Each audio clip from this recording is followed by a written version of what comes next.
Hello everyone, स्वागत है आप सभी का मेरे चैनल पर जो कि है टेट मंत्रा बाय किरण एकेडमी। और जिसने भी अभी तक मेरे चैनल को सब्सक्राइब नहीं किया है वो सब्सक्राइब कर लीजिए। जो भी स्टूडेंट सीटेट की तैयारी में लगे हुए हैं उनके लिए खासकर ये चैनल है।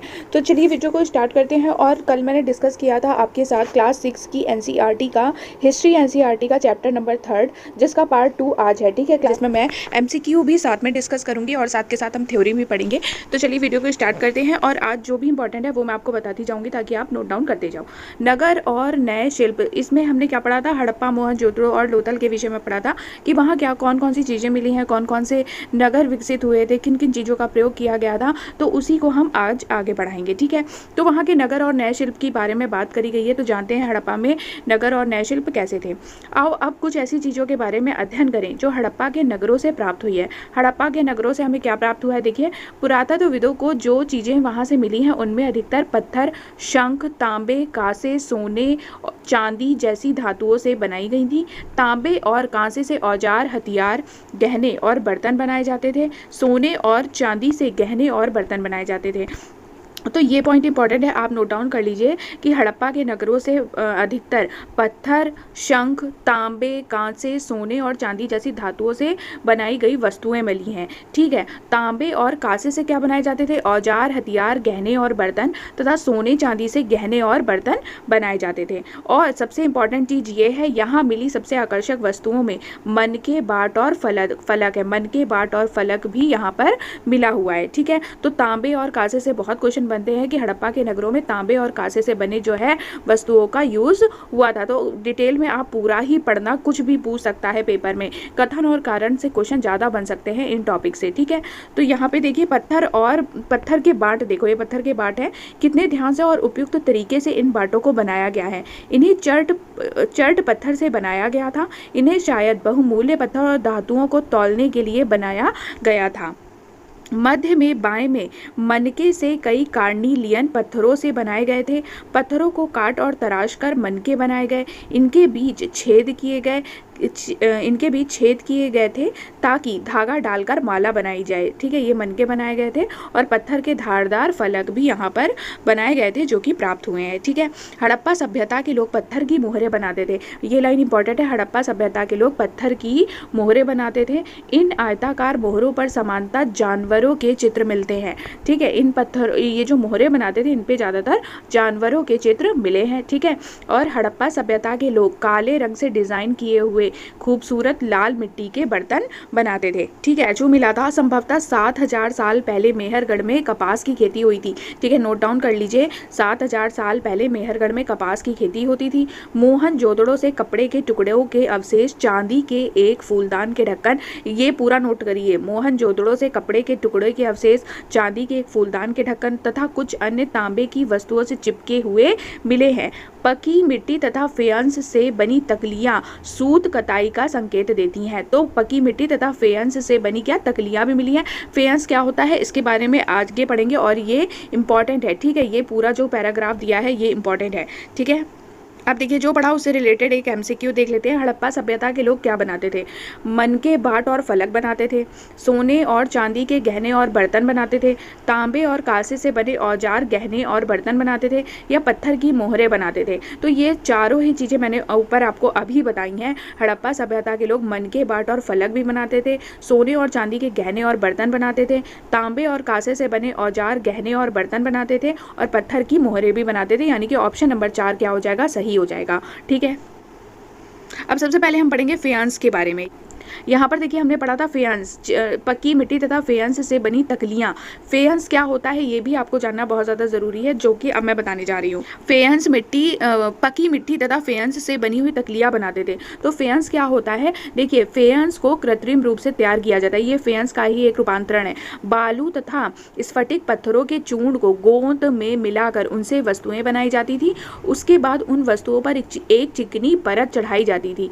इस चिकनी परत के रंग प्रायः नीले या हल्के समुद्री हरे होते थे। फेयंस से मनके बनाए जाते थे। चूड़ियां, बाले और छोटे बर्तन बनाए जाते थे। ये फेयंस से ही बना हुआ है। ठीक है, तो ये इस तरह के क्वेश्चन आपको कारण और कथन में बहुत देखने को मिलेगा। ठीक है, अब आगे देखते हैं। इसमें से अधिकांश वस्तुओं का निर्माण विशेषज्ञों ने किया था। विशेषज्ञ उसे कहते हैं जो किसी खास चीज को बनाने के लिए खास प्रशिक्षण लेता है, जैसे पत्थर तराशना, मनके चमकाना या फिर मुहरों पर पच्चीकारी करना।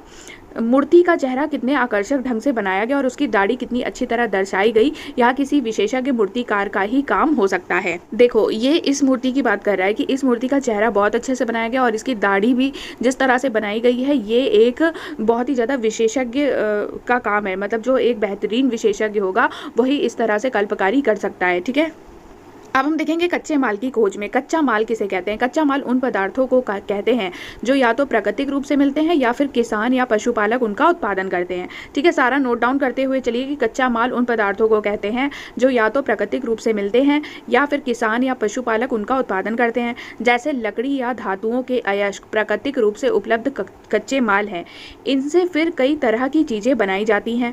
मिसाल के तौर पर किसानों द्वारा पैदा किए गए कपास को कच्चा माल कहते हैं, जिसके बाद में कताई बुनाई करके कपड़ा तैयार किया जाता है। हड़प्पा में लोगों को कई चीजें वही मिलती थी, लेकिन तांबा, लोहा, सोना, चांदी और बहुमूल्य पत्थर जैसे पदार्थों का वे दूर दूर से आयात करते थे। अब जैसे क्वेश्चन पूछ लेगा, हड़प्पा में लोग किन चीजों का आयात करते थे, तो तांबा, लोहा, सोना, चांदी और बहुमूल्य पत्थर जैसे पदार्थों का दूर दूर से आयात करते थे। ये नोट डाउन कर लीजिएगा, इंपॉर्टेंट पॉइंट है। ठीक है, अब देखिए, हड़प्पा के लोग तांबे का आयात संभवतः आज के राजस्थान से करते थे।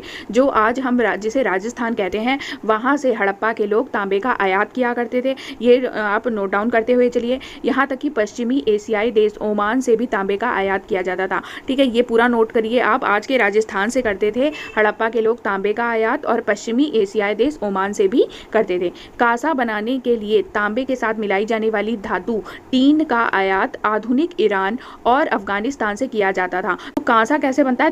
तांबे और टीन से कांसा बनता है। तो कांसा बनाने के लिए वो तांबे का तो आयात उन्होंने कर लिया राजस्थान और ओमान से।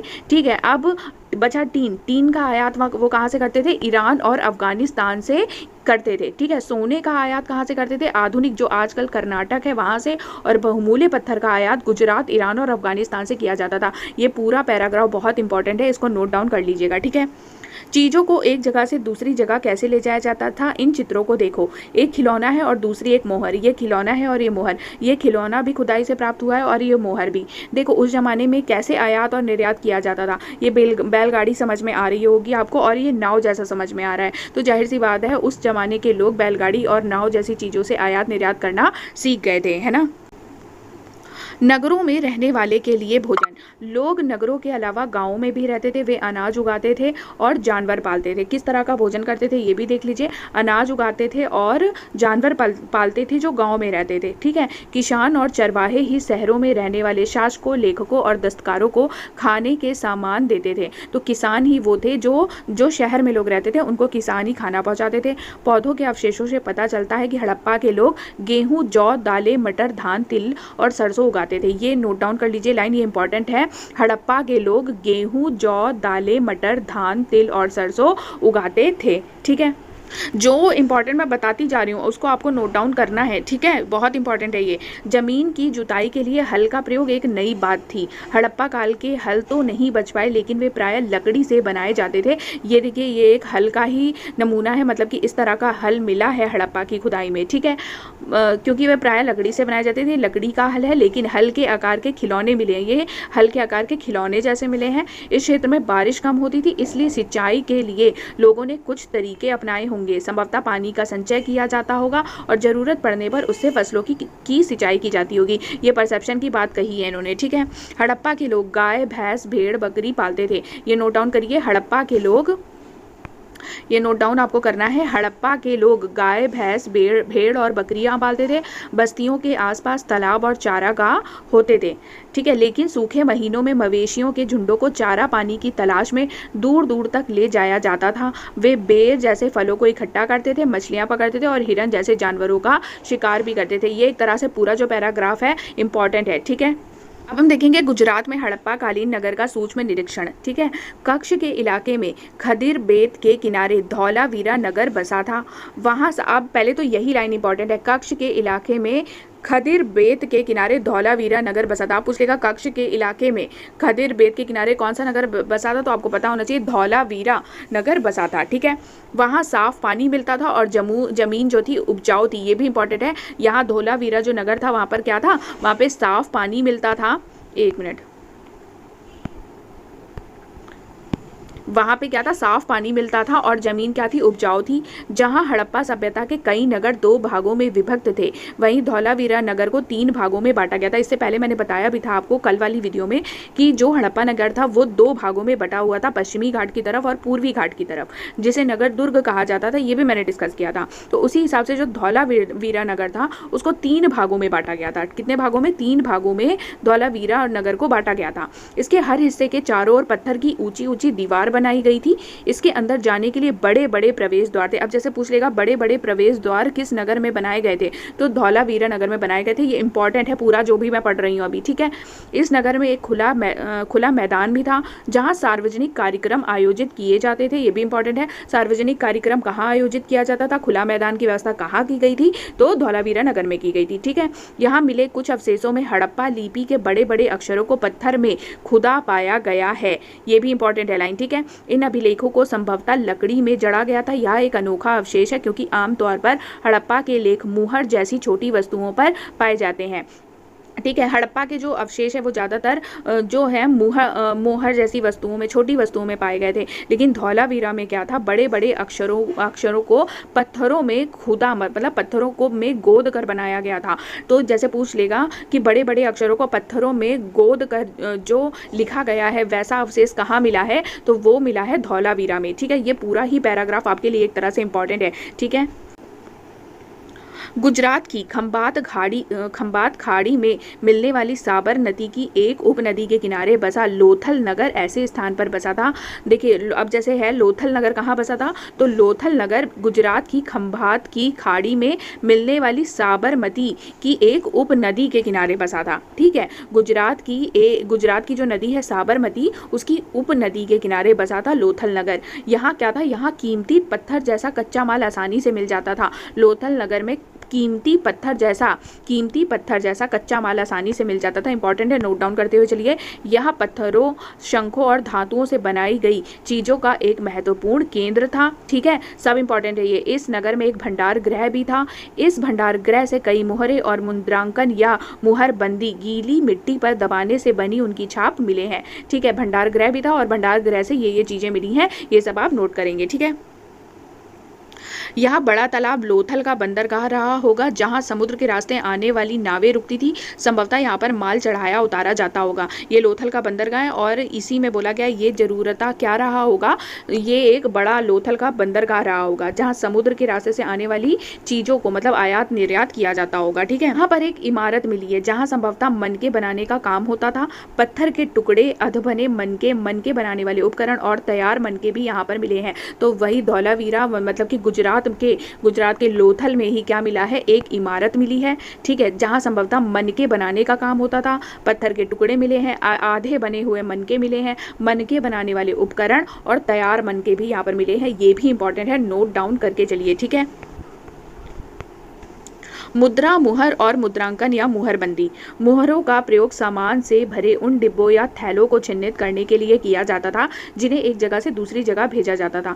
थैले को बंद करने के बाद उनके मुहानों पर गीली मिट्टी पोत कर उन पर मुहर लगाई जाती थी। जैसे हमारे पास स्टैंप होते हैं उसी तरह से समझ लीजिए इनका काम मुहरों का होता था। और ये किस तरह से लगाते थे, गीली मिट्टी पोत कर उन पर मुहर लगाई जाती थी। ये एक प्रकार की मोहर ही है जो मिली है। ठीक है, अगर यह छाप टूटी हुई नहीं होती थी तो यह साबित हो जाता था कि सामान के साथ छेड़छाड़ नहीं हुई है। जैसे हम कुछ ऑर्डर करते हैं फ्लिपकार्ट से, अमेज़ॉन से, तो हम पहला पैकेजिंग चेक करते हैं कि पैकेजिंग सही हुई है या नहीं हुई है, कि सामान से छेड़छाड़ तो नहीं हुई है। उसी प्रकार से ये अपना स्टैंप लगा के देते थे। ठीक है, सभ्यता के अंत का रहस्य। अब इस सभ्यता के अंत होने का रहस्य भी है कि ये सभ्यता आखिरकार कैसे अंत हुई। तो लगभग 3900 साल पहले एक बड़ा बदलाव देखने को मिलता है। अचानक लोगों ने इन नगरों को छोड़ दिया। लेखन, मुहर और बांटों का प्रयोग बंद हो गया। ठीक है, ये सारा नोट डाउन करते हुए चलिए। ठीक है, ये लाइन पूरी। अचानक लोगों ने इन नगरों को छोड़ दिया, लेखन, मुहर और बांटों का प्रयोग बंद हो गया। दूर दूर से कच्चे माल का आयात काफी कम हो गया। मोहनजोदड़ो में सड़कों पर कचरे के ढेर बनने लगे। ठीक है, जल निकास प्रणाली, नष्ट हो गई और सड़कों पर ही झुग्गी नुमा घर बनाए जाने लगे। यह सब क्यों हुआ कुछ पता नहीं, कुछ विद्वानों मतलब इसके कुछ साक्ष्य नहीं है कि ऐसा किस लिए हुआ होगा। विद्वानों ने अपने अपने भेद दिए हैं, विद्वानों ने अपनी अपनी बात कही है। क्या कहा है देखिए कि नदियां सूख गई थी, इन्होंने कहा नदियां सूख गई थी, कुछ ने कहा नदियां सूख गई थी, अन्य का कहना था जंगलों का विनाश हो गया था। अब नदियां सूख गई तो उनको पानी की जरूरत थी, तो वो दूसरे जगह पे गए जहां पर उन्हें पानी की जरूरत हुई। और कुछ का कहना था जंगलों का विनाश हो गया, मतलब जंगलों का विनाश हो गया यानी कि उनको खाने पीने की दिक्कतें होने लगी। इसका कारण ये हो सकता है कि ईंट पकाने के लिए ईंधन की जरूरत पड़ती थी, ईंधन की जरूरत पड़ती थी तो वो जंगलों को काटते थे, जिससे जंगलों का विनाश हो गया। इसके अलावा मवेशियों के बड़े बड़े झुंडों से चारागाह और घास वाले मैदान क्या हुए, समाप्त हो गए। कुछ इलाकों में बाढ़ आ गई, लेकिन इन कारणों से यह स्पष्ट नहीं हो पाता कि सभी नगरों का अंत कैसे हो गया। लेकिन इससे भी पता नहीं चल पाया कि सभी नगरों का अंत जो है कैसे हो गया। तो आप नोट डाउन ऐसे करिएगा कि जो सभ्यता के अंत होने के कारण, तो पहला नदियां सूख गई होंगी, जंगलों का विनाश हो गया होगा, ठीक है, मवेशियों के बड़े बड़े झुंडों से चारागाह और घास वाले मैदान समाप्त हो गए, बाढ़ आ गई, ठीक है। इन कारणों ये कारण हो सकते हैं सभ्यता के अंत होने का, ठीक है। ऐसा लगता है कि शासकों का नियंत्रण समाप्त हो गया। जो भी हुआ हो, परिवर्तन का असर बिल्कुल साफ दिखाई देता है। आधुनिक पाकिस्तान के सिंध और पंजाब की बस्तियां उजड़ गई थीं। कई लोग पूर्व और दक्षिण के इलाकों में नई और छोटी बस्तियों में जाकर बस गए, मतलब लोग क्या हुए, इधर उधर पलायन करने लग गए। इसके लगभग 1400 साल बाद नए नगरों का विकास हुआ। इनके बारे में हम अध्याय 5 और 8 में पढ़ लेंगे, ठीक है। तो यहाँ से हमने देखा, इस चैप्टर में हमने पढ़ा कि हड़प्पा सभ्यता का विकास के बारे में हमने पढ़ा कि कैसे कैसे उनका विकास हुआ था, और अंत भी पढ़ा कि कैसे कैसे उनका अंत हुआ था, ठीक है। तो उम्मीद है आपको ये सेशन पसंद आया होगा। पसंद आया तो please like share and subscribe जरूर करिएगा चैनल को। कल हम डिस्कस करेंगे हिस्ट्री का चैप्टर नंबर 4, ठीक है। और रोज डेली आपको क्लास मिलेगी, वो भी 11 बजे मॉर्निंग को 11 बजे आपको क्लास देखने को मिल जाएगी। और बिल्कुल भी मिस मत करिएगा, क्लास बहुत ज़्यादा इंपॉर्टेंट होने वाली है। जो भी बच्चा सीटेट पेपर 2 की तैयारी कर रहा है उसके लिए SST 60 नंबर की आएगी, और वो क्वालिफाई करना बहुत ज़रूरी है, जो कि आपको इसी से मिलेगी जो मैं पढ़ा रही हूँ, ठीक है। तो थैंक यू सो मच, मिलते हैं नेक्स्ट वीडियो में।